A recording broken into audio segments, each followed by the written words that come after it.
Welcome to my YouTube channel Shrey से classes. हमने business में एक चैप्टर स्टार्ट किया हुआ है डायरेक्टिंग के हमने एलिमेंट्स स्टार्ट किए थे। 4 एलिमेंट्स है डायरेक्टिंग के: सुपरविजन, मोटिवेशन, लीडरशिप और कम्युनिकेशन। हमने सुपरविजन वाला जो एलिमेंट है वो खत्म कर लिया था लास्ट क्लास में और मोटिवेशन का मीनिंग भी पढ़ लिया था। मैंने आपको बताया था मोटिवेशन क्या है। Motivation is the process of inspiring the people या encouraging the people to achieve the desired goals. हम लोगों को एनकरेज करते हैं जिससे कि वो अपने गोल्स को अचीव कर सके। फिर आपको बताया था motivation is a psychological process. ये दिमाग की सोच है जिसमें हम किसी के ऊपर कोई फोर्स नहीं कर सकते।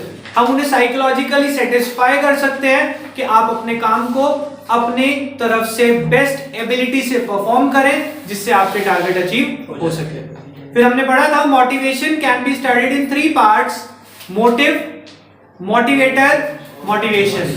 मोटिव क्या होता है? वो इनर फीलिंग जो आपको एनर्जी देती है। मोटिवेटर्स क्या होते हैं? बेनिफिट्स।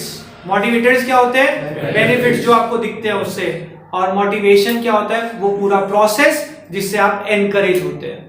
क्लियर हो गई बात? आज हमने पढ़ना है इस मोटिवेशन के फीचर्स क्या होते हैं। पहला feature, it is a psychological process. मैंने आपको अभी मीनिंग में भी बताया कि मोटिवेशन जो है साइकोलॉजिकल प्रोसेस है, दिमाग की सोच है जिसमें हम किसी के ऊपर भी कोई चीज फोर्स नहीं कर सकते। देखो क्या लिखते हैं, motivation is a internal feeling which means it cannot be forced on employees। ये इंटरनल फीलिंग है जिसमें आप फोर्स नहीं कर सकते। मैं आपको समझाता हूं कि बेटा पढ़ लो, आपके लिए जरूरी है, आपको ऑब्जेक्टिव बताता हूं, बट मैं फोर्स नहीं कर सकता। कुछ बच्चों को लगता है कि फोर्स हो रहा है तो क्या करते हैं, अरे छोड़ो सब रोज की ही काम हो गया, full stop. The internal feeling, अब वो इंटरनल फीलिंग क्या होती है? Such as needs, desire, aspiration influences the human behavior to behave in a particular manner। कह रहे वो जो इंसान एक पर्टिकुलर मैनर में काम कर रहा है ना, उसको मोटिवेट किसने किया? उसकी जरूरतों ने।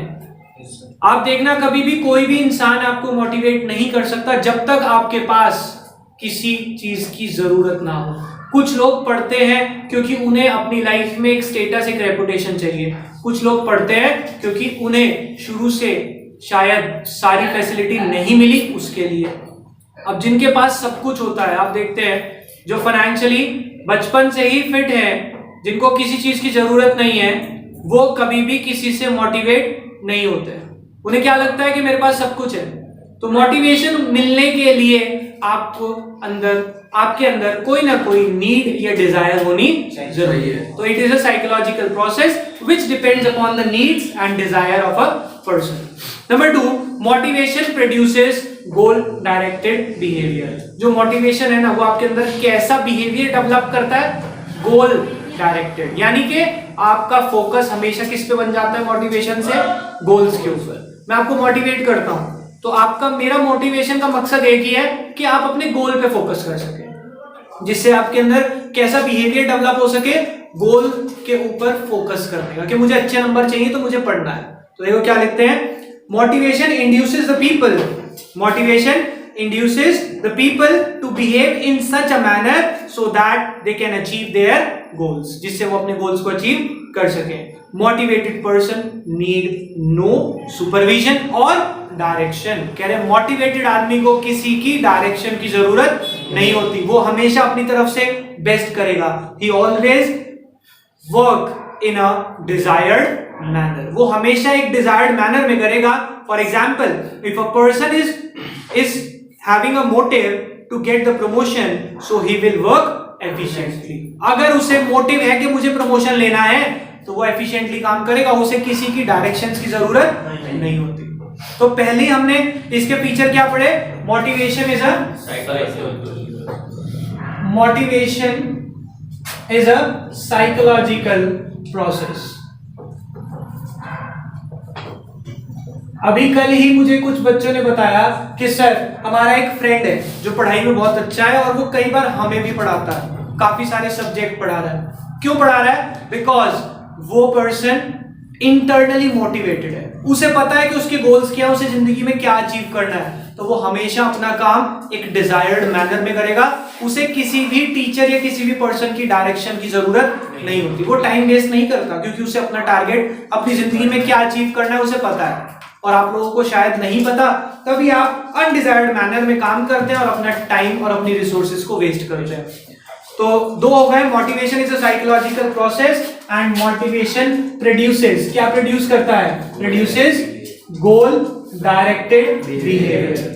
क्या आपका जो बिहेवियर है वो किस डायरेक्शन में चलता है, गोल्स की डायरेक्शन में, जिस तरह के आपके गोल्स है, produces goal directed behaviour. Next क्या लिखा है, motivation can be positive as well as negative.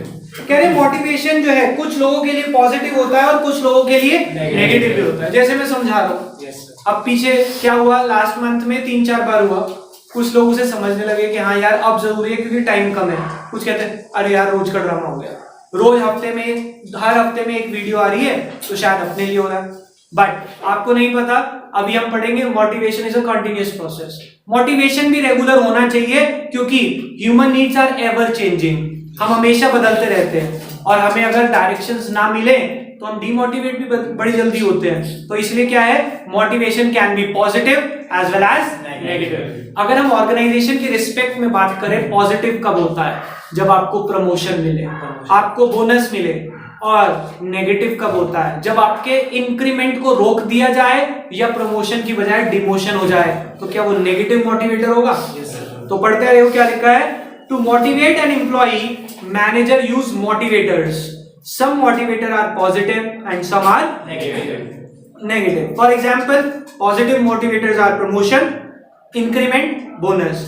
Example of negative motivator are demotion, stopping increment. समझ आ गई बात?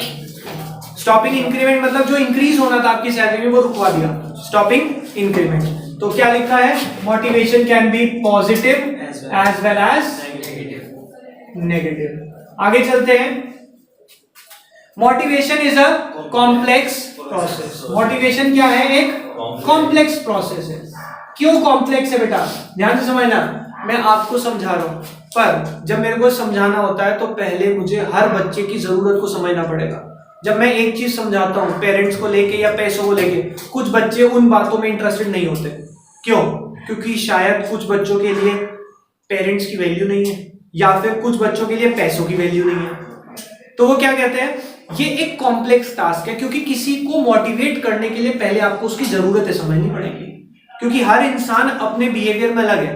अगर आप उसकी जरूरतें नहीं समझेंगे तो आप उन्हें मोटिवेट नहीं कर सकते। हर एक बच्चे की जरूरत अलग है। कुछ बच्चे फाइनेंशियली वीक बैकग्राउंड से हैं तो उन्हें फाइनेंशियली इंपॉर्टेंस समझाओ पढ़ाई की।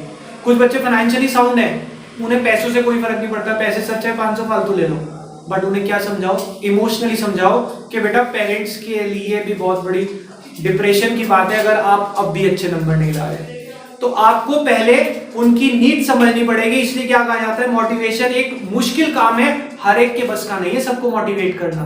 तो देखो क्या लिखा है, motivation is a complex and difficult task. In order to motivate a manager, in order to motivate a people, a manager must understand the various types of needs. पहले आपकी जरूरतें समझनी पड़ेंगी, फिर वो आपको मोटिवेट कर पाएगा। Motivation is a dynamic and continuous. अभी बताया था मोटिवेशन तो कॉन्टिन्यूअसली होना ही चाहिए। क्यों? क्योंकि हम जब मोटिवेट होते हैं तो कुछ बच्चे खुद ही कहते हैं सर 2-3 दिन तो मन करता है पढ़ने का, फिर वही हाल हो जाता है। तो वो भी इस चीज को मानते हैं। क्यों? Because human behaviour is ever changing, बदलता रहता है। हम अभी कुछ है, हमारा मूड, घर जाएंगे कोई बात होगी मूड बदल जाएगा, जिसको आप मूड स्विंग्स के नाम से भी जानते हैं आजकल। तो वो चेंजेस जो आ रहे हैं उसी वजह से आपको मोटिवेशन कंटिन्यूअस बेसिस पे लेना चाहिए या मिलना चाहिए। बट अगर आपको आज मोटिवेशन मिला और 15 मिनट बाद जाके आप बदल गए तो उसका कोई इलाज नहीं है। At least you have to retain the things in your mind for 1 or 2 days और वीक, एक हफ्ते तक तो रखो। फिर आप दोबारा अगर लग रहा है कि नहीं एनर्जी डाउन हो गई, फिर आप कहो सर पढ़ाई नहीं हो रही, फिर इस तरह की बात हो सकती है।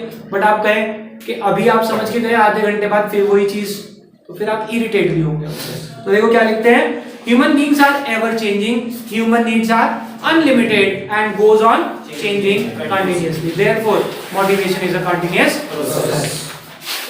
तो ये क्या है हमारा कंटिन्यूअस प्रोसेस। अब इधर समझते हैं, इसको याद करते हैं, बहुत सिंपल सी हेडिंग है, ध्यान से बेटा। आप मोटिवेटेड कब होंगे? जब आप अपने घर की ग्रोथ देखेंगे या नहीं देखेंगे? जब ग्रोथ देखेंगे। आपका घर, अगर हम कहें कि आप इस देश के सबसे बड़े लीडर हैं, तो आपका घर, आपका देश, उसकी ग्रोथ कैसे पता लगती है? जीडीपी से। तो जब आप मोटिवेट कब होंगे? जब आप अपने देश की जीडीपी कैलकुलेट करेंगे। किस पे? कंप्यूटर पे। PC GDP. कंप्यूटर पे क्या कैलकुलेट कर रहे हैं? जीडीपी। 2 पी है इसमें, साइकोलॉजिकल प्रोसेस, और दूसरा पी है produces goal directed behaviour. Psychological process produces goal directed behaviour. C complex, ठीक है, और नहीं, जो पी गलत बताया, इधर सुने, psychological process positive as well as negative, positive as well as negative. Continuous process goal directed behaviour, dynamic and continuous process.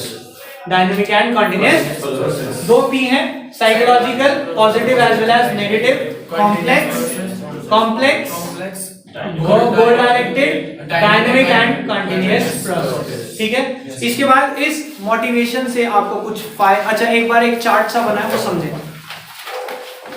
Well motivated worker leads to higher productivity, leads to higher profit, growth and prosperity of the organisation. कह रहे अगर अच्छा worker होगा, motivated होगा, तो productivity बढ़ाएगा, और productivity बढ़ेगी तो प्रॉफिट होगा, और प्रॉफिट होगा तो ऑर्गेनाइजेशन ग्रो करेगी। और अगर वही वर्कर अनहैप्पी होगा, यानी खुश नहीं है, डिमोटिवेटेड है, low productivity, low profit, downfall of the organisation. समझ आ गई बात? इसके बाद इंपॉर्टेंस के हम 2 और 3 पॉइंट्स करते हैं।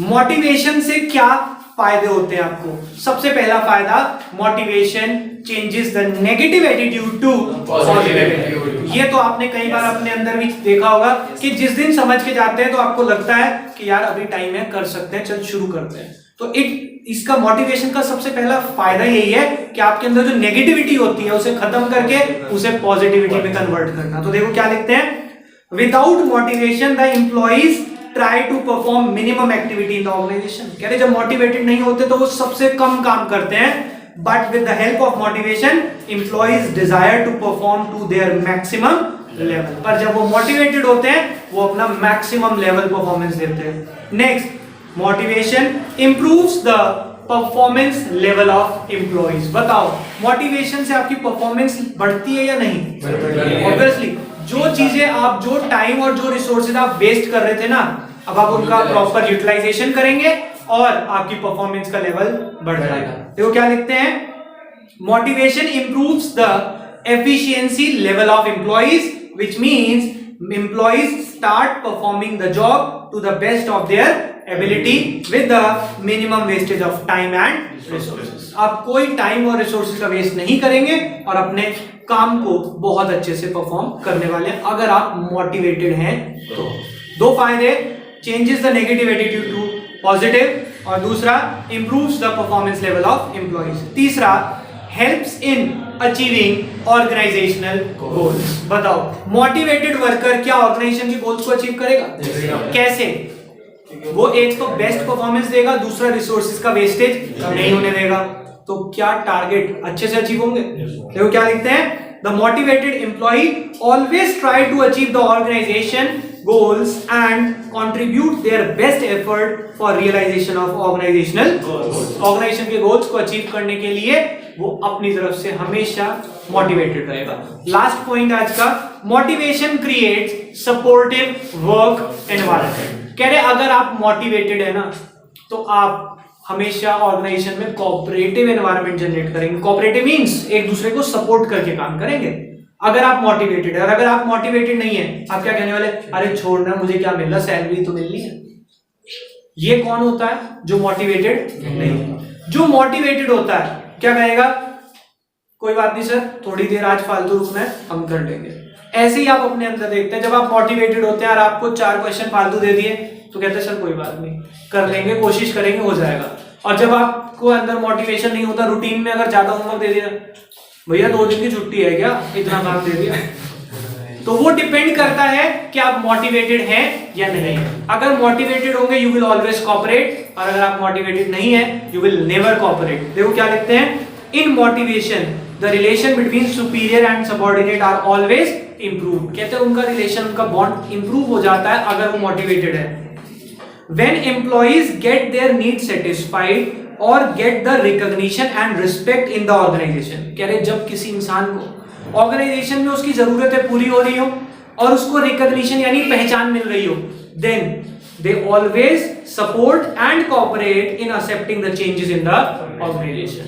अगर आपकी जरूरतें पूरी हो रही हैं और आपको इज्जत मिल रही है वहां पे जाके, तो आपको क्या लगता है कि यार कोई बात नहीं, 1-2 दिन की बात है, हम एडजस्ट कर लेंगे। और कब, अगर आप मोटिवेटेड हैं तो। क्लियर हो गई बात। तो और वो कह रहे हैं मोटिवेटेड है तो चेंजेस को एक्सेप्ट करेंगे, पर मोटिवेटेड कब होते हैं, जब आपको लगे कि मेरी जरूरतें पूरी हो रही हैं और मैं सेटिस्फाइड हूं, तभी आप मोटिवेट होते हैं। तो मोटिवेशन और satisfaction depends on each other. ये रियल लाइफ में भी याद रखना कि अगर आपको मोटिवेट होना है, पहली बात तो आपकी नीड्स होनी चाहिए। देखो मैं आपको बार बार मोटिवेट करता हूं, मैंने अपनी बुक्स को बहुत अच्छे से समझा हुआ है। मुझे कहते हैं कि बार बार करो क्योंकि कॉन्टिन्यूअस प्रोसेस है। ये क्या कहते हैं, साइकोलॉजिकल प्रोसेस है, दिमाग से खेलो, सामने वाले की जरूरत को समझो, तभी पहले तुम्हारे से इंटरैक्ट करता हूँ, फिर तुम्हारी बात समझ के तुम्हें समझाता हूँ, क्योंकि ये सब कुछ रियल लाइफ है। तो आप अगर बुक्स को उस तरह से पढ़ेंगे, they will always help you at every step of your life. तो हमने पढ़ा अभी तक उसके 5 फीचर्स मोटिवेशन के और 4 इंपॉर्टेंस। फीचर्स याद कर लिए, इंपॉर्टेंस समझ लिए, इंपॉर्टेंस के बचे हुए पॉइंट जब हम नेक्स्ट क्लास में करेंगे तब हम उसको याद भी करेंगे। आज के लिए इतना ही, बाकी करेंगे नेक्स्ट क्लास में। Bye bye.